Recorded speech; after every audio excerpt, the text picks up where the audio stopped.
Chère mademoiselle, ne sachant pas si vous êtes encore à Perros-Guirec, je vous adresse cette lettre à Saint-Germain, pensant qu'on la fera suivre s'il y a lieu.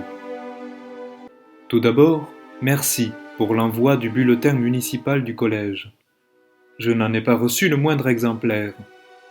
Peut-être en aurais-je tout de même quelques-uns à la rentrée, mais ce n'est pas bien sûr, et en tout cas, je trouve qu'on aurait bien pu m'en faire parvenir.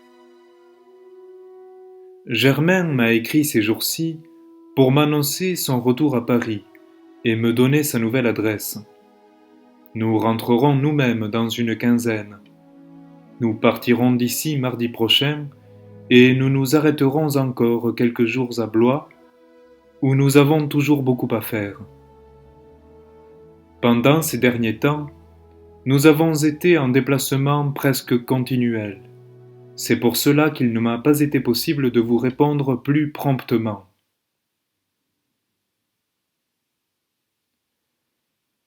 Je suis heureux que vous ayez trouvé suffisamment clair ce que je vous ai dit au sujet de l'être. D'ailleurs, je suis tout à fait persuadé que nous devons être d'accord, au fond, pour tout ce qui se rapporte à l'être. Reste ce qui est au-delà de l'être, qu'on l'appelle comme on voudra. Là-dessus, il n'y a pas désaccord non plus, mais bien en réalité, absence de toute doctrine du côté occidental. Germain est, comme vous, toujours gêné par le terme de non-être, et il m'objectait dernièrement, contre la nécessité de l'emploi de la forme négative, que les mots perfection, tout, possibilité universelle, n'ont rien de négatif et sont cependant applicables au-delà de l'être. Je lui ai répondu en lui faisant remarquer que, en tout cas, la forme négative n'en reste pas moins nécessaire quand on veut désigner ce qui est au-delà de l'être à l'exclusion de l'être, ce qui est précisément le sens du non-être. Je crois d'ailleurs m'apercevoir que vous admettez la forme négative plus volontiers que ne le fait Germain. Ce qui vous déplaît plutôt, c'est sans doute l'emploi du verbe être en ce qui concerne le non-être. Mais il me semble pourtant qu'il suffit d'avoir compris que ce n'est là qu'un défaut d'expression qui tient simplement à la constitution du langage, et que celle-ci rend inévitable. Il faut s'en prendre à la grammaire, et peut-être à la logique, mais non à la métaphysique, qui en soi est et demeure essentiellement indépendante de toute expression. Enfin, nous pourrons reparler de tout cela dans quelque temps, ainsi que du principe d'identité et de la soi-disant preuve ontologique, qui n'en est qu'une application mal comprise.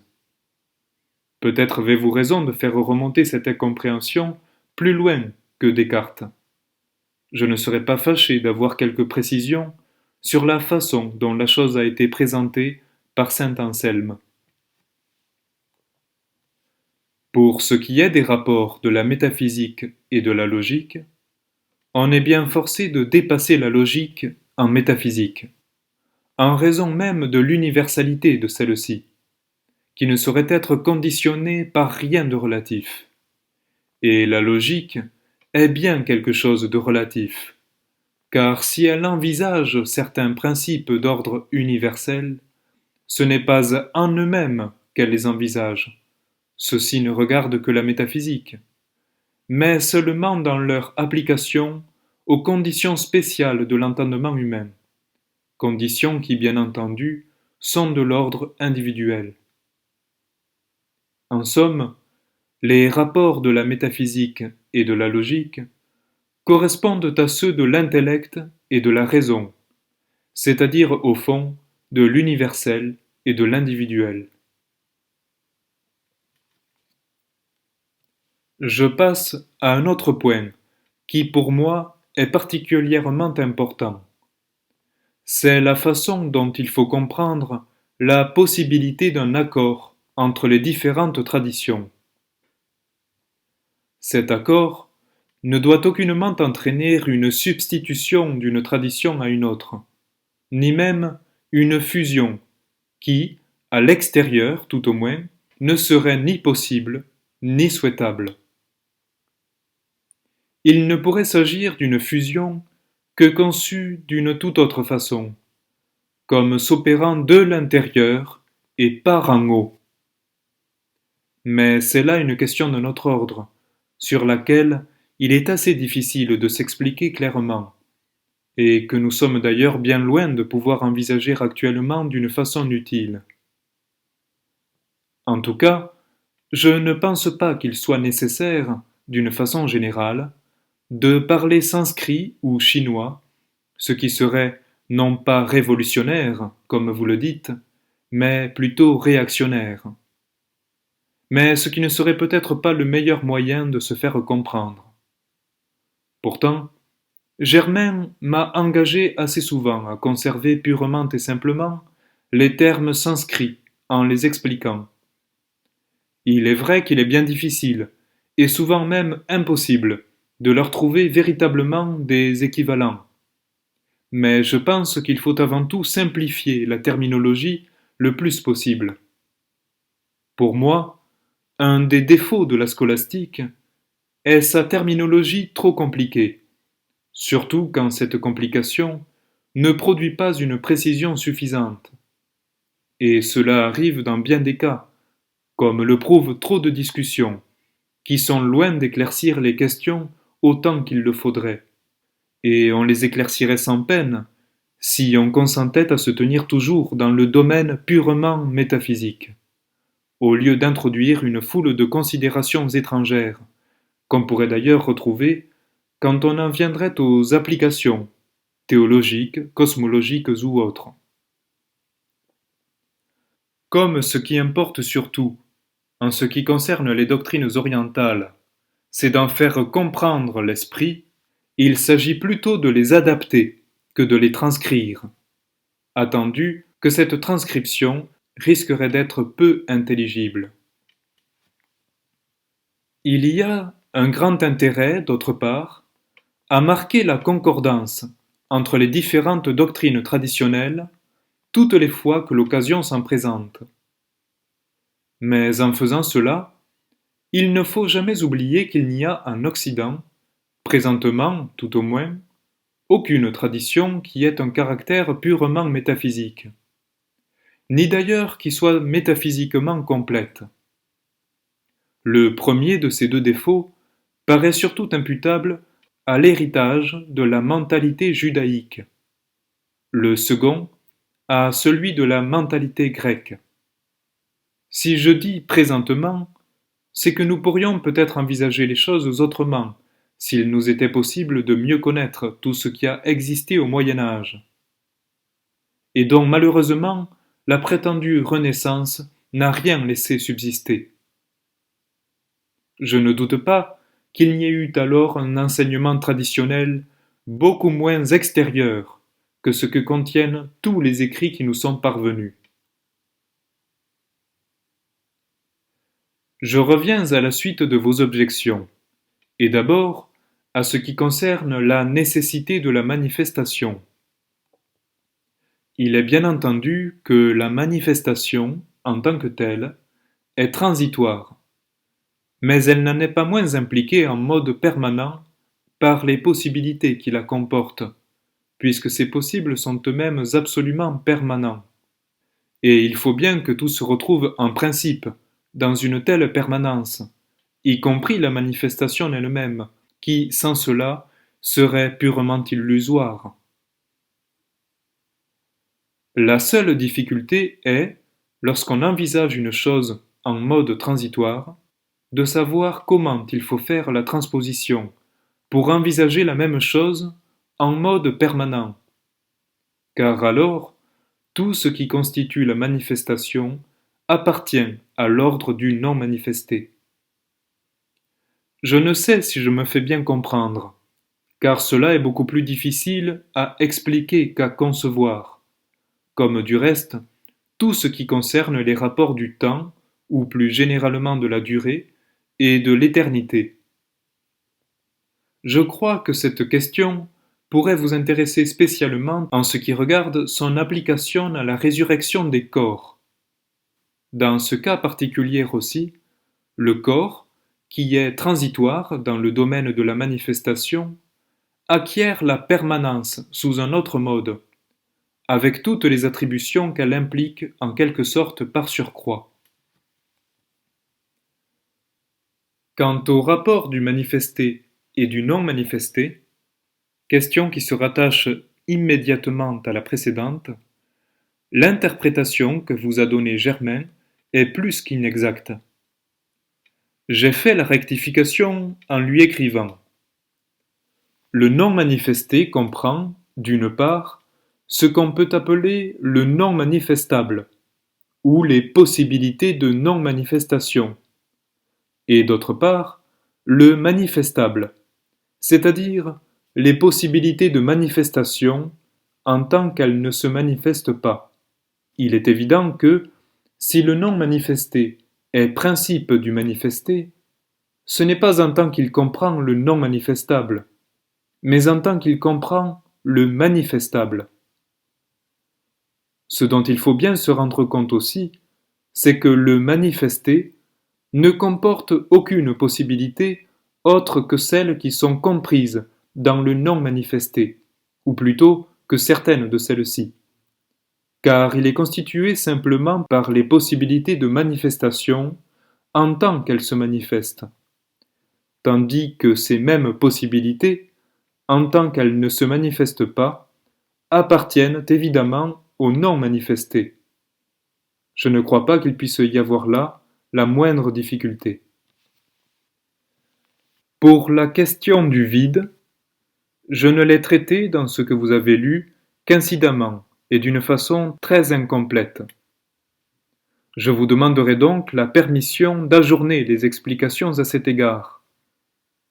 Seulement, même si ce n'était qu'un ens rationis, un être de raison, il n'en serait pas moins vrai qu'il y a là l'expression d'une possibilité, car tout ce que nous concevons vraiment est évidemment possible. Je dis tout ce que nous concevons vraiment, car naturellement, il n'en serait pas de même d'une pseudo-conception qui impliquerait une contradiction. Dans ce dernier cas, on ne serait en présence que d'une absurdité, c'est-à-dire d'une impossibilité. Or ce cas est précisément celui du vide spatial, ce qui est la façon dont les physiciens l'envisagent. Ce n'est donc pas du tout de cela qu'il s'agit. D'autre part, je n'appellerai pas abstraction un ens rationis, car je réserve strictement l'emploi de ce terme à la considération d'une qualité séparément de son sujet.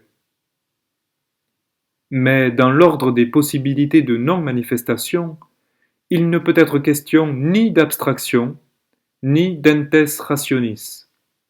Il était nécessaire d'écarter au moins toute confusion sur ce point. Autre chose. On ne peut pas parler rigoureusement de l'essence d'un possible comme tel, car les possibles sont au-delà de la distinction de l'essence et de la substance. Cette distinction n'étant valable qu'à l'intérieur de l'être, tandis que tout possible, en soi, est au-delà de l'être. Si on parle de ce qui appartient essentiellement à tel possible, ce n'est donc que d'une façon toute symbolique, comme lorsqu'on attribue une existence au possible. À propos de cette dernière façon de parler, au lieu de la faire disparaître, j'ai ajouté une note à mon manuscrit, et vos objections m'ont amené à faire la même chose en plusieurs autres endroits. D'autre part, je suis arrivé à exprimer, plus nettement que je ne l'avais fait, le sens et la portée métaphysique de l'identité du possible et du réel. Je vous communiquerai cela. Pour l'emploi du mot virtuellement, vous devez bien penser que je ne le prends pas dans le sens de Leibniz. mais je ne l'entends pas non plus dans les autres acceptions que vous indiquez. Pour moi, virtuellement s'oppose surtout à effectivement, et son emploi se réfère au point de vue de la réalisation, de sorte qu'il est difficile de le justifier complètement quand on s'en tient à la seule théorie. J'ai rédigé à ce sujet, il y a quelque temps, une note explicative, que j'ai d'ailleurs fait lire à Germain. Je vous la montrerai aussi, mais rappelez-le-moi, car je pourrais bien oublier. Le principe d'unité d'un être, dans tous ses états, est bien, comme vous le prenez, la personnalité, laquelle appartient au non manifesté, mais à sa réflexion à travers tous les états, de telle sorte que c'est cette réflexion qui constitue, dans chaque état, le principe immédiat d'unité de l'être. Quand on passe au non manifesté, il est bien certain qu'on ne peut plus parler proprement d'unité, non plus que d'être. C'est donc symboliquement ici encore, et pour pouvoir s'exprimer, qu'on continue à parler d'un être. Cela serait sans doute plus intelligible si vous aviez lu le manuscrit qui précède celui que je vous ai prêté, et auquel je renvoie d'ailleurs assez fréquemment dans ce dernier. Mais c'est bien un être qu'il faut dire, sous la réserve précédente, et non pas l'être un. Chaque être a un état qui correspond à chacun des degrés qu'il y a lieu d'envisager dans l'ordre universel. Mais cela n'exclut en rien les états correspondants dans les autres êtres. Je ne vois là aucune difficulté. D'ailleurs, par où tous les êtres pourraient-ils être un, sinon précisément par là où il ne peut plus être question d'unité, mais seulement de non-distinction, ce qui n'est pas la même chose. De même, quand il s'agit de l'infini ou de la possibilité universelle, ce n'est pas unité qu'il faut dire rigoureusement, mais bien non-dualité. Vous vous souvenez peut-être que je m'étais servi de ce mot dans ma conférence sur la métaphysique.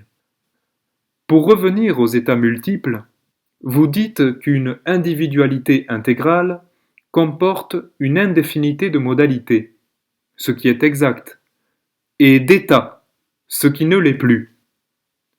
En réalité, cette individualité intégrale, dans toute son extension, ne constitue qu'un seul état dans l'être total. Le rapprochement que vous faites au sujet de la vision béatifique me paraît très intéressant. Si vous le voulez bien, nous en reparlerons. Quant à l'identification par la connaissance, elle a une portée qu'Aristote lui-même ne paraît pas avoir soupçonnée, et qu'on ne peut saisir parfaitement qu'en passant du point de vue de la théorie à celui de la réalisation. C'est surtout ce dernier, qui d'ailleurs doit influer nécessairement sur la théorie elle-même, dont je ne trouve l'équivalent à aucun degré dans les doctrines occidentales. Et pourtant c'est là, finalement, la seule chose qui importe, bien que la théorie en soit assurément la préparation indispensable. Vous avez raison de dire que le zéro est principe de l'unité dans le même sens que le non-être est principe de l'être. Et même, c'est au fond la même chose. D'autre part, si l'unité est principe de la multiplicité, c'est dans le même sens que l'être est principe des choses manifestées. Maintenant, ce ne sont pas là deux sens absolument différents pour le mot principe. C'est plutôt un même sens pris à deux degrés différents, avec la transposition convenable. Je ne dis pas que l'unité est relative à la multiplicité, pas plus que l'être universel n'est relatif aux existences particulières. Seulement, dès que l'unité est posée, la multiplicité, s'y trouve impliqué d'une façon immédiate. Et d'ailleurs, s'il n'en était pas ainsi, il ne saurait y avoir aucune multiplicité. J'arrive à votre dernière question. Une comparaison ne peut vraiment s'établir entre deux êtres que sous le rapport d'un élément commun, qu'ils possèdent l'un et l'autre, mais qu'ils manifestent à des degrés de développement différents. D'un autre côté, pour le cas que vous envisagez, d'un être qui aurait les mêmes éléments qu'un autre, plus une certaine différence qui le rendrait supérieur à ce dernier, ce cas n'est pas réalisable, parce que le rapport ainsi établi entre ces deux êtres serait tout simplement le rapport d'une espèce à un genre, et non pas le rapport de deux espèces du même genre. Chaque espèce doit posséder une différence, de sorte que si, par rapport à une autre espèce, elle a un caractère en plus, elle en a aussi forcément un en moins. Et, comme on ne peut pas établir d'équivalence ou de non-équivalence entre ces deux caractères différents, je ne vois pas comment serait possible une comparaison portant précisément sur les différences. Ma femme se joint à moi pour vous envoyer, chère mademoiselle, ainsi qu'à votre famille, notre très bon souvenir. René Guénon, lettre à Noël Maurice Denis Boulet, Le Portail, par Champigny-sur-Veude, en Indre-et-Loire, 13 septembre 1917.